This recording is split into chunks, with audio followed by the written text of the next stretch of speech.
नमस्कार, आप देख रहे हैं एबीपी न्यूज। आपके साथ हूं मैं रुबिका लियाकत। मास्टर स्ट्रोक में आप सभी का बहुत बहुत स्वागत है। मास्टर स्ट्रोक पे आज सबसे पहले बात मोदी के उस मास्टर स्ट्रोक की जिसमें उन्होंने काशी को कई सौगातें देकर वहां के लोगों का दिल जीत लिया है।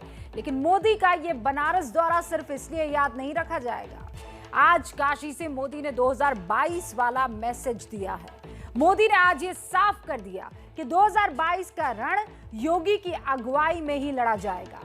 आप देखिए, आज जब पीएम मोदी बनारस पहुंचे तो कैसे उन्होंने विकास के व्याकरण से 2022 के रण का पहला अध्याय लिखा। नगरी कभी थमती नहीं, कभी थकती नहीं, कभी रुकती नहीं।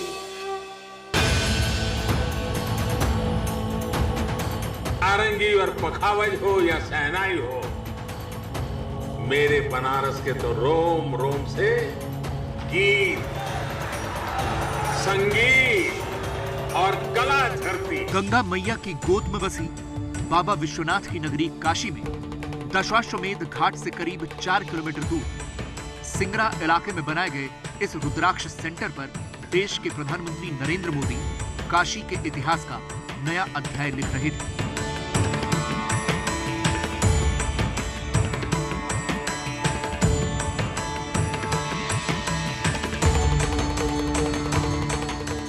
काशी में बने इस नए रुद्राक्ष कन्वेंशन सेंटर के कैंपस में पीएम मोदी जिस वक्त रुद्राक्ष का ये पौधा लगा रहे थे तो वो अपनी आंखों से उस सपने को साकार होता देख रहे थे जो इस बेहद आलीशान इमारत के तौर पर उनकी आंखों के सामने मौजूद था।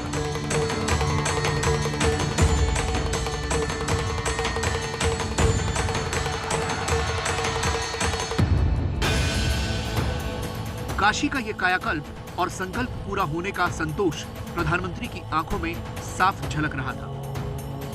एक तरह से आज महादेव के आशीर्वाद से काशीवासियों ने विकास की गंगा बहा दी है।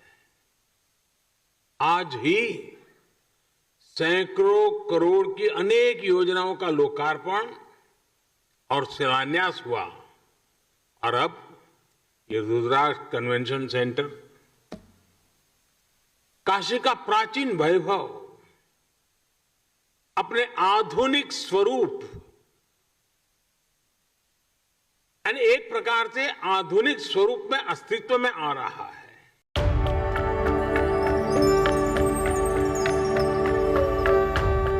प्रधानमंत्री मोदी जिस आधुनिकता की बात कर रहे थे वो इस रुद्राक्ष कन्वेंशन सेंटर में नजर भी आ रही है, जो आज काशी को सौगात के रूप में मिला है।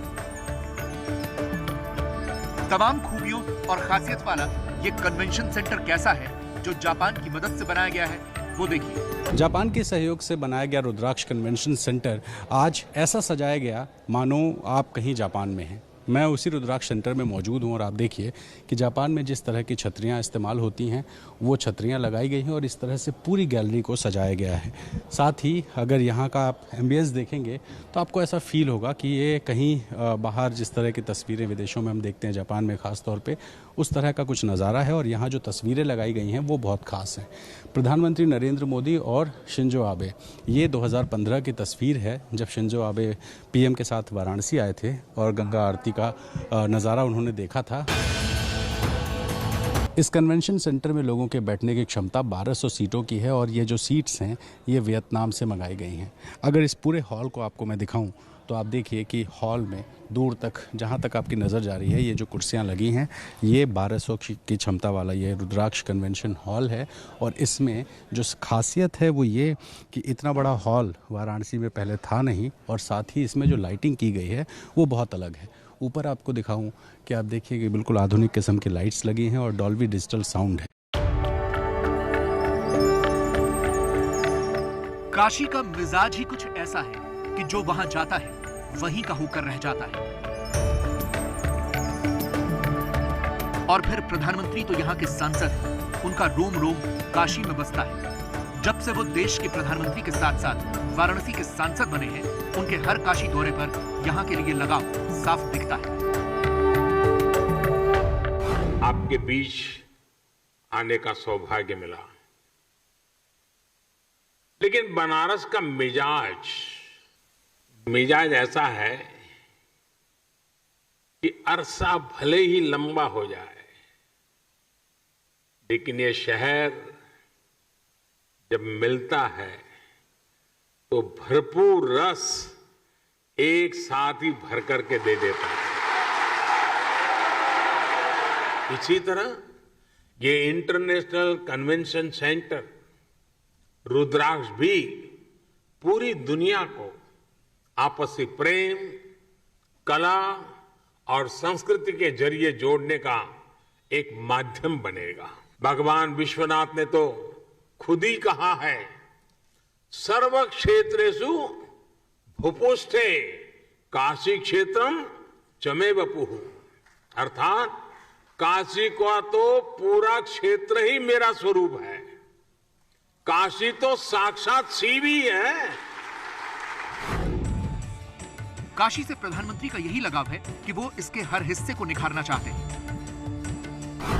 गंगा पर चलने वाली ये रोरो बोट रामनगर से राजघाट तक क्रूज की सवारी, वाराणसी गाजीपुर रोड पर 3 लेन का फ्लाईओवर, 100 बेड वाला MCH विंग, BHU के शिक्षकों के लिए 80 आवासीय फ्लैट, शहर के 14 अस्पतालों में ऑक्सीजन प्लांट और गोदोलिया में मल्टी लेवल 2 व्हीलर पार्किंग उनके इसी संकल्प का हिस्सा है जो उन्होंने काशी के विकास के लिए किया था और अब वो पूरा हो चुका है। लेकिन सबसे खास है बनारस के कई हिस्सों में लगाई जाने वाली ये LED स्क्रीन, जिसमें अब गंगा आरती का लाइव प्रसारण देखा जा सकेगा।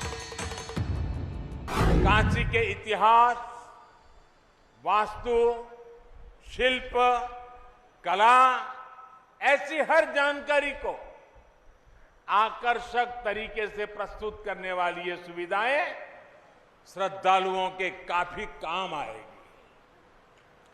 बड़ी स्क्रीन्स के माध्यम से गंगा जी के घाट पर और काशी विश्वनाथ मंदिर में होने वाली आरती का प्रसारण पूरे शहर में संभव हो पाएगा। भाइयों और बहनों, आज से जो रोरो सेवा और क्रूज बोट का संचालन शुरू हुआ है, इससे काशी का टूरिज्म सेक्टर और फलने फूलने वाला है। काशी को सजाने संवारने के इस पूरे होते संकल्प के बीच आज PM मोदी ने बनारस से पूरे उत्तर प्रदेश को मिशन 2022 वाला संदेश दिया। इस तस्वीर में उनका वो संदेश छिपा था जब PM मोदी और यूपी के CM योगी एक साथ रुद्राक्ष कन्वेंशन सेंटर पर मौजूद थे। देखिए, रुद्राक्ष के उद्घाटन के मौके पर PM मोदी फीता काटने जा रहे थे तो उन्होंने जैसे ही देखा योगी थोड़ा पीछे रह गए हैं तो उन्होंने इशारे से योगी को आगे बुलाया और फिर फीता काटा। तस्वीरें जो कुछ कह रही थी, PM मोदी के शब्दों में भी वही संदेश था। मुझे भी कई बार सोचना पड़ता है कि यूपी के कौन से विकास कार्यों की चर्चा करूं, कौन से कार्यों की चर्चा छोड़ दूं। ये सब योगी जी के नेतृत्व और यूपी सरकार की कार्यनिष्ठा का कमाल है। आज यूपी में कानून का राज है, माफिया राज और आतंकवाद जो कभी बेकाबू हो रहे थे, उन पर अब कानून का शिकंजा है। यूपी में सरकार आज भ्रष्टाचार और भाई भतीजावाद से नहीं, विकासवाद से चल रही है। इसलिए आज यूपी में जनता की योजनाओं का लाभ सीधा जनता को मिल रहा है। पिछले दिनों कोरोना की दूसरी लहर के दौरान यूपी में बीजेपी के कई सांसदों और विधायकों में असंतोष नजर आया। उसके बाद से ही यूपी में उठापटक की अटकलें लगनी शुरू हो गई थी। लेकिन उसके बाद दिल्ली में योगी और मोदी की मुलाकात के बाद ये मैसेज गया कि 2022 में चेहरा तो योगी ही होंगे। और आज एक बार फिर पीएम मोदी ने वाराणसी में योगी का गुणगान कर पूरे प्रदेश को ये संदेश दे दिया कि योगी ही सब कुछ होंगे। योगी जी खुद कड़ी मेहनत कर रहे हैं। काशी के लोग तो देखते ही हैं कैसे योगी जी लगातार यहां आते हैं, एक एक विकास योजना की समीक्षा करते हैं, खुद ऊर्जा लगाकर कामों को गति देते हैं। लेकिन विरोधियों को मोदी के मुंह से योगी की ये तारीफ रास नहीं आ रही। असदुद्दीन ओवैसी आजकल यूपी में संभावनाएं तलाश रहे हैं। इत्तेफाक देखिए कि आज जब पीएम मोदी यूपी में थे तो ओवैसी भी अपने लिए सियासी जमीन की जुगाड़ में भटक रहे थे। और इसी बीच जैसे ही उन्होंने मोदी के मुंह से योगी की तारीफ सुनी तो जल भुन गए। प्रधानमंत्री ने उत्तर प्रदेश की जनता के सामने आकर इतना बड़ा उनको बहुमत, इतना बड़ी सीट पार्लियामेंट में 2 मर्तबा दी है।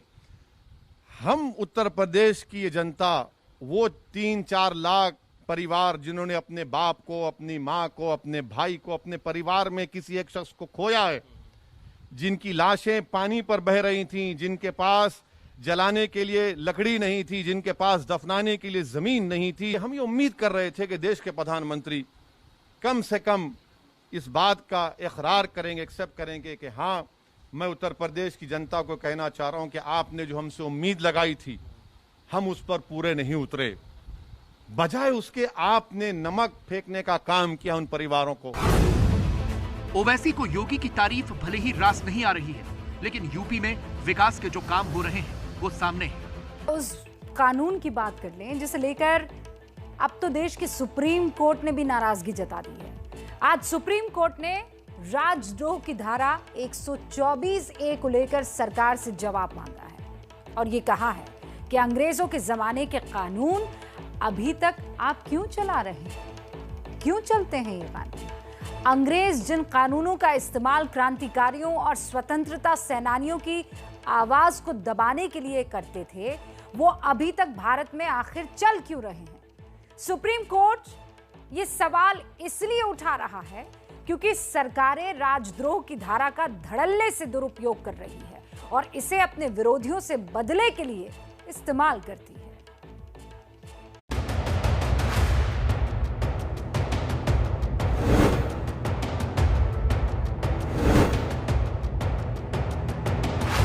ये सब वो लोग हैं जो पिछले कुछ सालों में राजद्रोह कानून के शिकार बने। इन सब ने सरकारों या सिस्टम के खिलाफ आवाज उठाई और उन पर राजद्रोह यानी सेडिशन की धारा लगा दी, जिसके बाद ये सवाल उठे कि क्या राजद्रोह कानून सरकारों के बदले का टूलकिट है। क्या सरकारें राजद्रोह के कानून का दुरुपयोग करती हैं? अंग्रेजों का बनाया राजद्रोह कानून कब तक चलेगा? राजद्रोह कानून को लेकर उठी ये बहस कोई नई बहस नहीं है, बल्कि ये बहस बहुत पुरानी है, क्योंकि सरकारों ने हमेशा से विरोध की आवाजों को दबाने के लिए इस कानून का सहारा लिया है। आज ये सवाल फिर से इसलिए उठ रहे हैं क्योंकि सुप्रीम कोर्ट ने राजद्रोह कानून के दुरुपयोग पर गहरी चिंता जताई है। चीफ जस्टिस एनवी रमन्ना ने एक मामले की सुनवाई के दौरान कहा कि इस कानून का उपयोग अंग्रेजों ने महात्मा गांधी और बाल गंगाधर तिलक जैसे नेताओं के खिलाफ किया था। आश्चर्य है कि आजादी के लगभग 75 साल बाद भी सरकार इस कानून को बनाए रखने की जरूरत समझती है। अदालत को इस कानून को हटाने की बात क्यों करनी पड़ी, ये समझने से पहले आपको इस कानून के बारे में थोड़ी जानकारी होनी चाहिए कि आखिर राजद्रोह है क्या। भारतीय दंड संहिता यानी आईपीसी की धारा 124A के अनुसार अगर कोई व्यक्ति बोले या लिखे गए शब्दों या संकेतों द्वारा या दृश्य प्रस्तुति द्वारा विधि द्वारा स्थापित सरकार के प्रति घृणा या अवमानना और असंतोष उत्पन्न करे या ऐसा करने का प्रयास करे तो उसे आजीवन कारावास या 3 साल तक की कैद और जुर्माना या फिर सभी से दंडित किया जाएगा। इस कानून के खिलाफ सुप्रीम कोर्ट में सेना के एक रिटायर्ड मेजर जनरल SG बोम्मतकरे ने याचिका दी थी और उसी की सुनवाई के दौरान अदालत ने केंद्र को नोटिस जारी किया और 2 हफ्ते के भीतर जवाब मांगा। इस कानून पर अदालत की तरफ से कहा गया है कि किसी राज्य में सत्ताधारी पार्टी अपने विरोधियों के ऊपर ये धारा लगवा देती है। अधिकतर लोग बाद में बरी हो जाते हैं। लेकिन गलत तरीके से धारा लगाने वाले पुलिस अधिकारी की कोई जवाबदेही तय नहीं की जाती। चीफ जस्टिस ने आगे कहा कि यह कानून ऐसा है जैसे किसी बढ़ई को लकड़ी का एक टुकड़ा काटने के लिए आरी दी गई और वो पूरा जंगल काटने लग गया। सरकार कई पुराने कानूनों को खत्म कर रही है, राजद्रोह कानून पर अब तक उसका ध्यान क्यों नहीं गया? अटॉर्नी जनरल के वेणुगोपाल ने कोर्ट की चिंता से सहमति जताते हुए कहा कि निश्चित रूप से इस कानून के दुरुपयोग पर रोक लगनी चाहिए। इसे सिर्फ देश की सुरक्षा और लोकतांत्रिक संस्थाओं को सीधे आघात पहुंचाने के मामलों तक सीमित रखने की जरूरत है। हम उम्मीद करते हैं कि सुप्रीम कोर्ट इस केस में कुछ ऐसे अंतिम निर्णय दे जिससे सेडिशन लॉ या सेडिशन का जो धारा है उसको खत्म किया जाए, नहीं तो ये बार बार दुरुपयोग होगा। जब तक कानून में है ये धारा तो ये हमेशा दुरुपयोग के लिए रास्ता खुलता है। ये भी देखा गया कि राजद्रोह के मामले दर्ज तो हो जाते हैं लेकिन उनमें सजा नहीं मिल पाती। बहुत कम मामले ही ट्रायल तक पहुंच पाते हैं। जैसे 2014 से लेकर 2019 तक देश में राजद्रोह के कुल 326 केस रजिस्टर्ड हुए, 141 मामलों में चार्जशीट हुई, सिर्फ 60 मामलों में ट्रायल पूरा हुआ और कुल 6 मामलों में सजाएं। अब सजा का इतना कम परसेंटेज ये दिखाता है कि सिर्फ बदला लेने के लिए ही राजद्रोह के केस दर्ज होते हैं। अदालत में वो टिक नहीं पाते। अंग्रेजों ने 1860 में भारतीय दंड संहिता यानी इंडियन पेनल कोड बनाया। इसके 10 साल बाद 1870 में आईपीसी में देशद्रोह की धारा जोड़ी गई। अंग्रेज भारत की आजादी के आंदोलन को दबाना चाहते थे, इसलिए उन्होंने देशद्रोह की धारा को कानून में जोड़ा ताकि आंदोलनकारियों को दबाया जा सके। लेकिन जब देश आजाद हुआ तो उसके बाद भी सरकारें इसका दुरुपयोग करती रही, चाहे वो सरकार किसी भी पार्टी की रही हो। 2011 में लेफ्ट सांसद डी राजा राजद्रोह की धारा को खत्म करने के लिए संसद में एक निजी विधेयक लेकर आए। केंद्र में मौजूद कांग्रेस की सरकार ने कोई तवज्जो नहीं दी। फिर जब बीजेपी की सरकार आई तो कांग्रेसी सांसद शशि थरूर ने कानून में बदलाव को लेकर एक निजी विधेयक पेश किया। 2019 के चुनावों में कांग्रेस ने राजद्रोह कानून खत्म करने की बात अपने घोषणा पत्र में लिखी थी। राजद्रोह कानून भाजपा का सबसे अधिक इस्तेमाल करने वाला वो हथियार है जिसके द्वारा वो फ्रीडम ऑफ स्पीच और एक्सप्रेशन की हत्या आए दिन करते हैं। सत्य तो यह है कि 2014 के बाद जब से मोदी सरकार आई है, राजद्रोह कानून के चलते 28% हर वर्ष अधिक केस सेडिशन लॉ में दर्ज हो रहे हैं।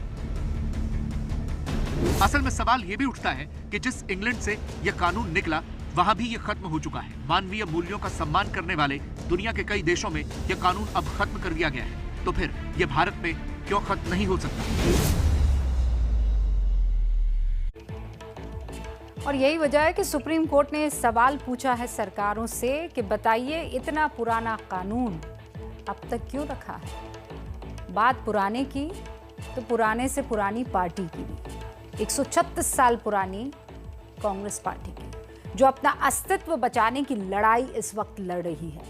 कांग्रेस के मतभेद और आपसी झगड़े इतने बढ़ चुके हैं कि हर रोज दिल्ली में गांधी परिवार के यहाँ कोई ना कोई किसी ना किसी का मान मनोबल चल ही रहा होता है।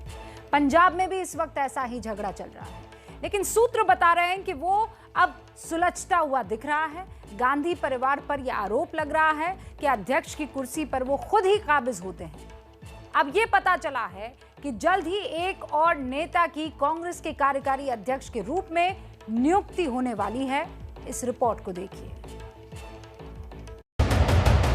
कार के अंदर कांग्रेस के नेता और मध्य प्रदेश के पूर्व मुख्यमंत्री कमलनाथ बैठे हैं और बाहर कैमरामैन उनकी एक तस्वीर लेना चाहते हैं। अगर सब कुछ ठीक रहा तो आने वाले दिनों में कमलनाथ पर मीडिया का ये फोकस बढ़ने वाला है, क्योंकि हमें पता चला है कि वो कांग्रेस के कार्यकारी अध्यक्ष बनाए जा सकते हैं। आज कमलनाथ अचानक से कांग्रेस की अध्यक्ष सोनिया गांधी के घर पहुंचे। इसके कुछ देर बाद कांग्रेस की महासचिव प्रियंका गांधी भी सोनिया गांधी के घर पहुंची तो चर्चाएं और गर्म हो गई। करीब 1.5 घंटे की चर्चा के बाद कमलनाथ बाहर आए तो पत्रकारों ने सवाल पूछने की कोशिश की, लेकिन वो टाल गए।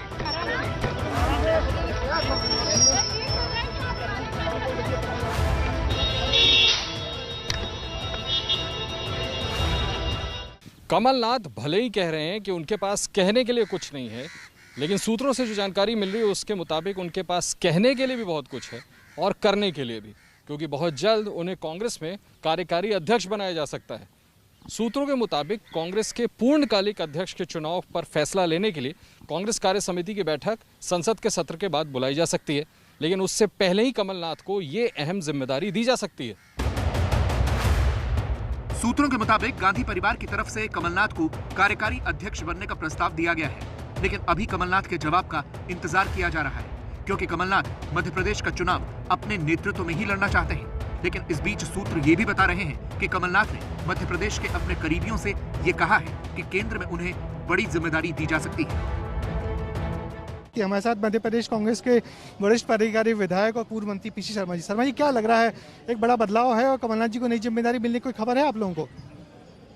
नहीं, मीडिया के माध्यम से खबरें आ रही हैं, लेकिन आज प्रदेश के अलावा, मध्य प्रदेश के अलावा, जहाँ के अध्यक्ष और नेता प्रतिपक्ष हैं कमलनाथ जी, इसके अलावा भी अलग अलग राज्य, पंजाब, राजस्थान और दूसरे राज्य, इनके जो मसले हैं इनको सुलझाने में एक भूमिका पहले से अदा कर रहे हैं कमलनाथ जी।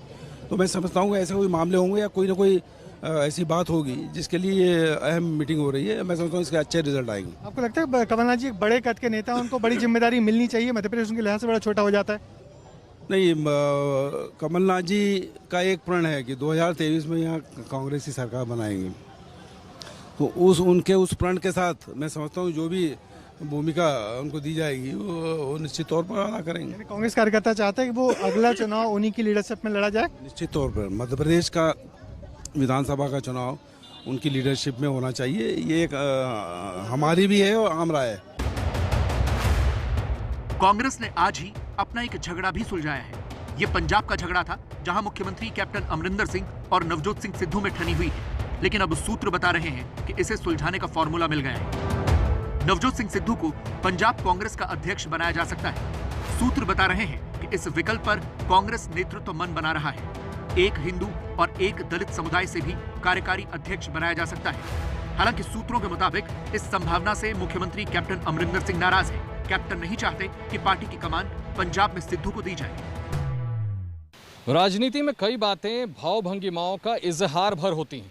एबीपी न्यूज़ को जो सूत्रों से खबर मिल रही है उसके मुताबिक पंजाब के मुख्यमंत्री कैप्टन अमरिंदर सिंह इस बात से नाराज और असंतुष्ट हैं कि पंजाब कांग्रेस की कमान नवजोत सिंह सिद्धू को सौंपी जा सकती है। पार्टी के दूसरे बड़े नेता भी नवजोत सिंह सिद्धू को इतनी बड़ी जिम्मेदारी दिए जाने की बात से काफी असहज हैं। इन अटकलों के बीच लुधियाना में सिद्धू के समर्थन में बैनर लगने शुरू हो गए हैं। यहाँ सिद्धू समर्थकों ने ये पोस्टर लगाया है जिसमें लिखा है, बब्बर शेर एक ही होता है, सारे पंजाब के हुंकार सिद्धू इस बार। लेकिन शाम होते होते हलचल और ज्यादा तेज हो गई जब कांग्रेस के पंजाब प्रभारी हरीश रावत भी सोनिया गांधी से मिलने पहुंच गए। हरीश रावत जब सोनिया गांधी से मिलकर बाहर निकले तो सिद्धू को अध्यक्ष बनाने के सवाल पर गोलमोल जवाब देने लगे। पंजाब पे सर सिद्धू साहब को अध्यक्ष बनाने का फैसला हो गया है सर। किसने कहा? सर आपके बयान से सर इस तरह की बातें आई थी कि तय हो गया। आपने एक इंटरव्यू जब मुझसे क्वेश्चन किया गया कि क्या वो होंगे, तो मैंने कहा कोई भी फैसला, इस फैसले आप जो कह रहे हैं इसके चारों तरफ ही होगा। अभी कोई कई लॉजिस्टिक एंड्स हैं जिनको जो है जोड़ना है। यानी पंजाब का पेंच अभी भी फंसा हुआ है और इसकी वजह है कैप्टन की नाराजगी। तालिबान ने दावा किया है कि अफगानिस्तान के 80% इलाकों पर अब उसकी हुकूमत कायम हो चुकी है। तालिबान ने अफगानिस्तान पाकिस्तान सीमा भी अब अपने कब्जे में ले ली है और उसे 300 करोड़ का खजाना भी मिला है। इससे घबराए पाकिस्तान ने तालिबान की खुशामद तेज कर दी है।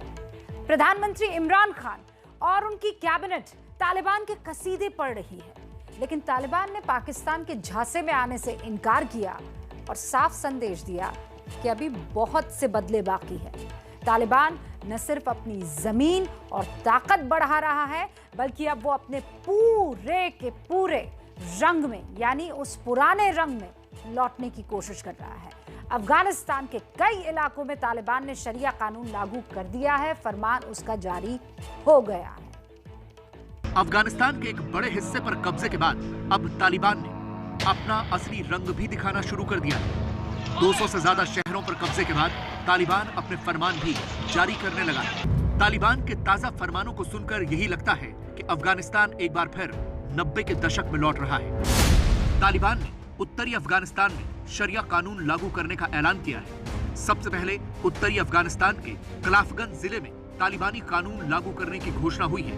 तालिबान के ताजा फरमान में एक बार फिर मर्दों के दाढ़ी कटाने पर रोक लगा दी गई है। महिलाएं अब बिना किसी पुरुष रिश्तेदार को साथ लिए बाजार नहीं जा सकेंगी। यही नहीं, महिलाओं के लिए तालिबान ने पर्दा जरूरी कर दिया है।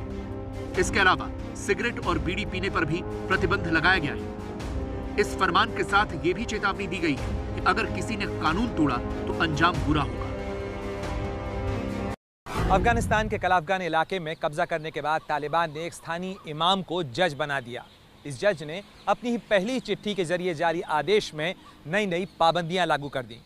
तालिबान अब तक अफगानिस्तान में इलाकों पर कब्जे की लड़ाई लड़ रहा था, लेकिन अपने नियंत्रण वाले इलाकों में तालिबानी कानून लागू कर उसने अपने इरादों को साफ कर दिया है। तालिबान के फरमान अफगानिस्तान के आम नागरिकों को डरा रहे हैं। हालत ये हो चुकी है कि जिन इलाकों पर तालिबान कब्जा कर रहा है, वहां से बड़ी संख्या में लोग अपना घर-बार छोड़कर पलायन कर रहे हैं। तालिबानी कानूनों के डर से शुरू हुआ पलायन इतनी बड़ी संख्या में हो रहा है कि संयुक्त राष्ट्र को दखल देना पड़ा है, क्योंकि पिछले 6 महीने में तालिबान के डर से 2,70,000 लोग पलायन कर चुके हैं। इस तरह संयुक्त राष्ट्र के रिफ्यूजी कैंप में लोगों की संख्या 35 लाख तक पहुंच गई है। तालिबान की बढ़ती ताकत ने लोगों को यूं ही नहीं डराया हुआ है। तालिबान ने अमेरिका से समझौते के दौरान भले ही अपना लिबरल चेहरा दिखाया हो, लेकिन अफगानिस्तान में मजबूत होते ही उसने शरिया कानून की बात भी शुरू कर दी है। अब तो तालिबान के नेता टीवी इंटरव्यू में भी अफगानिस्तान में शरिया कानून लागू करने का ऐलान कर रहे हैं। भाषाओं के जानकार सुहेल शाहीन तालिबान के आधिकारिक प्रवक्ता है। दोहा में हो रही बातचीत में उनका बहुत अहम रोल है। बात को घुमा फिरा कर कहना भी उन्हें बहुत अच्छे से आता है। लेकिन तालिबान राज में शरिया कानून होगा और महिलाओं पर पाबंदियां लगेंगी, ये कहने में उन्हें जरा भी गुरेज नहीं हुआ। अब आप ये समझ लीजिए कि सुहेल शाहीन के मुताबिक नए तालिबान राज में होगा क्या क्या। महिलाओं के लिए नौकरी करने के नियम बेहद कड़े हो जाएंगे। उन्हें सभी सेक्टर में नौकरी करने की आजादी नहीं मिलेगी। महिलाओं के लिए कुछ चुनिंदा स्कूल ही रखे जाएंगे। महिलाओं के घर से निकलने पर पाबंदी पहले जैसे ही होगी, यानी बगैर पुरुष रिश्तेदार के महिलाएं घर से बाहर नहीं निकल पाएंगी। साथ ही उन्हें ऐसा बुर्का पहनना होगा जिससे आंख के अलावा और कुछ ना दिख पाए। इसके अलावा पुरुष डॉक्टर महिलाओं को हाथ लगाकर नहीं चेक कर पाएंगे और कोई पुरुष डॉक्टर महिला का ऑपरेशन भी नहीं कर सकेगा। यानी अब तालिबान ये तो नहीं कह रहा कि वो महिलाओं को नौकरी नहीं करने देगा, लेकिन महिला के घर से बाहर निकलने के लिए शर्तें इतनी कड़ी कर दी कि उसके लिए नौकरी कर पाना लगभग नामुमकिन ही हो जाएगा। तालिबान के इरादे बताते हैं कि उसके हौसले बहुत बुलंद है। उसे ये हौसला और ताकत मिली कहां से, ये समझने के लिए अब अगली रिपोर्ट को देखिए आप। तालिबान जिंदाबाद के ये नारे पाकिस्तान के पेशावर में लग रहे हैं, जहां सड़क पर सैकड़ों लोगों ने खुलेआम रैली निकालकर अफगानिस्तान के तालिबानों के हक में नारेबाजी की। हालांकि पाकिस्तान में तालिबान के हक में सिर्फ नारेबाजी ही नहीं हो रही, बल्कि इमरान सरकार भी तालिबान का खुलेआम समर्थन कर रही है। पाकिस्तान के गृह मंत्री खुलेआम तालिबान की तारीफ में कसीदे पढ़ रहे हैं। पाकिस्तान वैसे तो हमेशा से तालिबान का हिमायती रहा है। चोरी छिपे उसने हमेशा ही तालिबान की मदद की है। इसी तालिबान परस्ती की वजह से इमरान खान का नाम ही तालिबान खान पड़ गया। अब तालिबान को मजबूत होता देखकर पाकिस्तान एक बार फिर खुलकर तालिबान के समर्थन में आ रहा है। इसके जरिए वो अपने कई मोहरे फिट करना चाहता है। दरअसल तालिबान से रिश्तों को लेकर अफगान सरकार हमेशा से पाकिस्तान से नाराज रही है। इसलिए अफगानिस्तान में पाकिस्तान तालिबान की सरकार बनाना चाहता है ताकि वो अपना एजेंडा चला सके। साथ ही चीन ने भी पाकिस्तान को तालिबान से दोस्ती बढ़ाने का फरमान दिया है, क्योंकि उसकी नजर अफगानिस्तान की जमीन और प्राकृतिक खजाने पर है। पाकिस्तान खुद को भले ही तालिबान का सबसे बड़ा खैरखा बताने में जुटा हो, मगर तालिबानी कमांडर ये बात बखूबी जानते हैं कि पाकिस्तान बहुत ज़्यादा भरोसे के लायक नहीं है। क्योंकि 2001 में जब अमेरिका ने तालिबान के खिलाफ ऑपरेशंस की शुरुआत की थी, तब उस वक्त पाकिस्तान ने तालिबान का साथ छोड़ अमेरिका का दामन थाम लिया था। इसलिए पाकिस्तान की लाख खुशामद के बावजूद तालिबान का रुख उसे लेकर सख्त है और वो अफगानिस्तान की पाकिस्तान से लगने वाली सीमाओं पर अपना कब्जा बढ़ा रहा है। तालिबान ने पिछले 2 दिनों में अफगानिस्तान पाकिस्तान की सीमा पर मौजूद स्पिन बोल्दक शहर पर कब्जा कर लिया है। यहीं से पाकिस्तान की सीमा शुरू हो जाती है। स्पिन बोल्दक में जब तालिबान ने अफगान पोस्ट पर हमला किया तो अफगानिस्तान के सैनिक पोस्ट छोड़कर भाग गए। इस दौरान तालिबान को एक बड़ा खजाना भी मिला है। दरअसल पाकिस्तान की सीमा पर तालिबान को करोड़ों रुपए मिले हैं। अफगान पोस्ट पर कब्जे के दौरान तालिबान को 300 करोड़ रुपए मिले। 300 करोड़ की पाकिस्तानी करेंसी अफगान सेना छोड़कर भाग गई थी, जिसे तालिबान ने अपने कब्जे में ले लिया है। पाकिस्तान के 300 करोड़ तालिबान के हाथ में चले गए, लेकिन पाकिस्तान सरकार ने इस मामले पर चुप्पी साध ली है, जिससे साफ है कि वो तालिबान को खुश करना चाह रही है। लेकिन तालिबान पाकिस्तान को लेकर सख्त है और यहाँ तक कहा है कि पाकिस्तान तालिबान के मामलों से दूर ही रहे, वरना उसे अंजाम भुगतना पड़ेगा। तालिबान ने पाकिस्तान को धमकी ज़रूर दी है। अब ये देखना है क्या ये सचमुच सीरियस है, इसलिए कि ये लोग अफगानिस्तान जितना भी तालिबान संगठन है या इसमें जितने भी घटक दल हैं वो सब पाकिस्तान पे काफ़ी निर्भर हैं। इनके साथ पाकिस्तान बेस जितनी वहाँ के आतंकवादी संगठन हैं उन्हीं ने भी इनको ज्वाइन किया है। इसके मतलब ये है कि वो पाकिस्तान, और ऐसा लगता है कि पाकिस्तान की सेना इन्हें मिनट टू मिनट हर चीज़ पे गाइड भी कर रही है। तालिबान अब अफगानिस्तान की ज्यादातर सीमाओं को अपने कब्जे में ले चुका है। पाकिस्तान की सीमा पर भी वो अपने झंडे लहरा रहा है। अब पाकिस्तान घबराया हुआ है क्योंकि वो ये जानता है कि तालिबान के खिलाफ अमेरिका की लड़ाई में उसने किस तरह चंद पैसों के लिए तालिबान के सारे राज अमेरिका को सौंपे थे और उनके ठिकानों पर बमबारी कर। पूरी दुनिया कोरोना से जूझ रही है और अफगानिस्तान तालिबान से। अब जरा पाकिस्तान की बात कर लें हम। पाकिस्तान अपनी आदतों और साजिशों की वजह से पूरी दुनिया का भरोसा खो चुका है। भारत के साथ वो सारी हदें पार कर चुका है। जम्मू कश्मीर में ऑपरेशन ऑल आउट से पस्त होकर इमरान खान ने इसी साल 25 फरवरी को, याद कीजिए, सीज फायर की गुहार लगाई थी। भारत ने भी अमन को तरजीह दी, पाकिस्तान की मांग मान ली, लेकिन सीज फायर की आड़ में पाकिस्तान लगातार भारत के खिलाफ साजिशें रच रहा है। जम्मू कश्मीर से लेकर लखनऊ और हैदराबाद तक पाकिस्तान की साजिशों का लगातार पर्दाफाश हो रहा है और इसीलिए एलओसी पर सेना अलर्ट मोड में आ चुकी है। पाकिस्तान की साजिशों का जवाब देने के लिए एलओसी पर तैयारी कैसी है, इसका जायजा लिया एबीपी न्यूज की टीम। जान जोखिम में डालकर लाइन ऑफ कंट्रोल पर पहुंची, वहां जायजा लिया एलओसी के ग्राउंड रियलिटी समझने के लिए। अब इस रिपोर्ट को आप देखिएगा। आतंक की फैक्ट्री नेस्तनाबूद करने की रणनीति, घुसपैठियों को मौत की नींद सुलाने की तैयारी, ये भारत पाकिस्तान सीमा पर तैनात हमारे जाबाज जवान हैं, जो पाकिस्तान की हर साजिश और हर नापाक करतूत को नाकाम करने के लिए मुस्तैद हैं। वैसे तो पाकिस्तान ने सीमा पर सीज फायर का ऐलान किया है, लेकिन वो इसकी आड़ में जम्मू कश्मीर में आतंक फैलाने की कोशिशों में लगा है। पाकिस्तान की इन्हीं नापाक साजिशों का जवाब देने के लिए हमारे जवान इस फायरिंग की रिहर्सल से अपनी ताकत को और बढ़ा रहे हैं।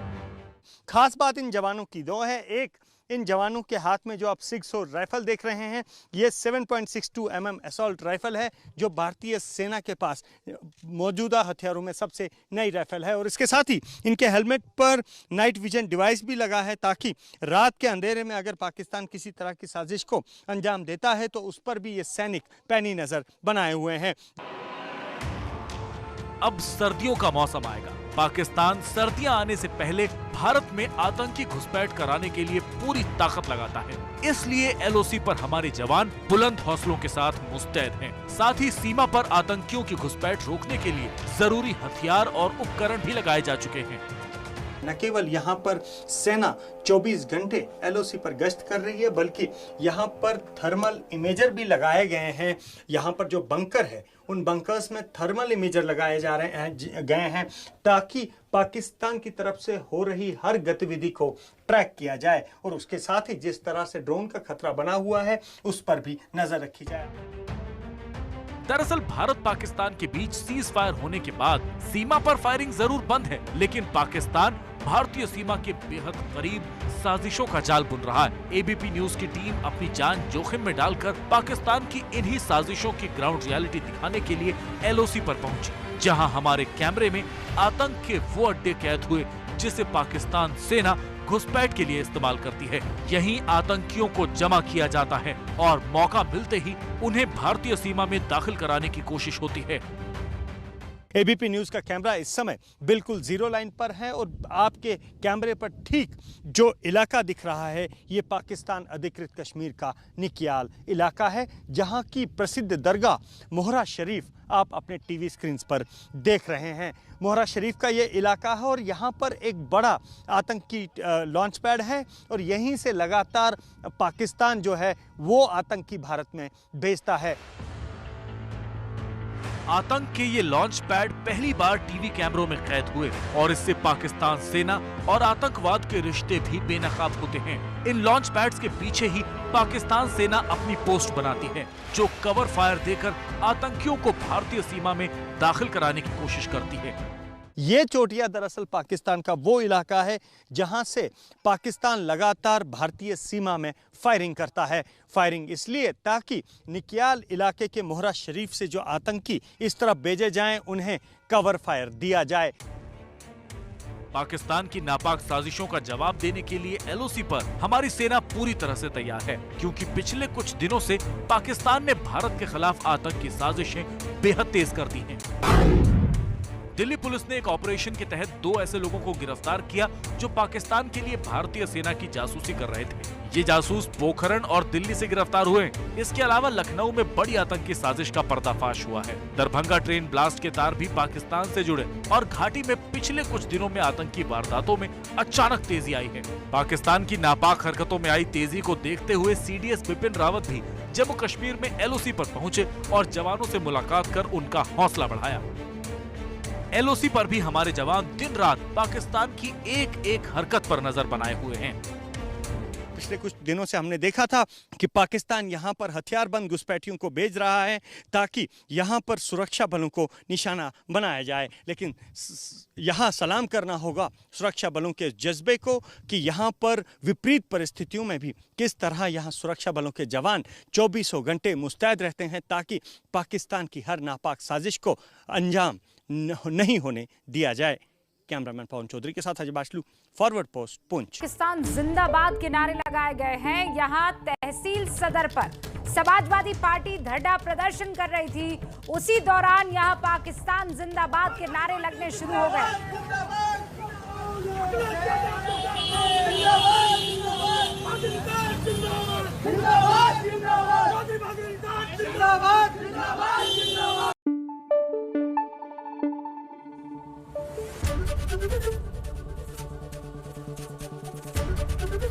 एबीपी न्यूज आपको रखे आगे।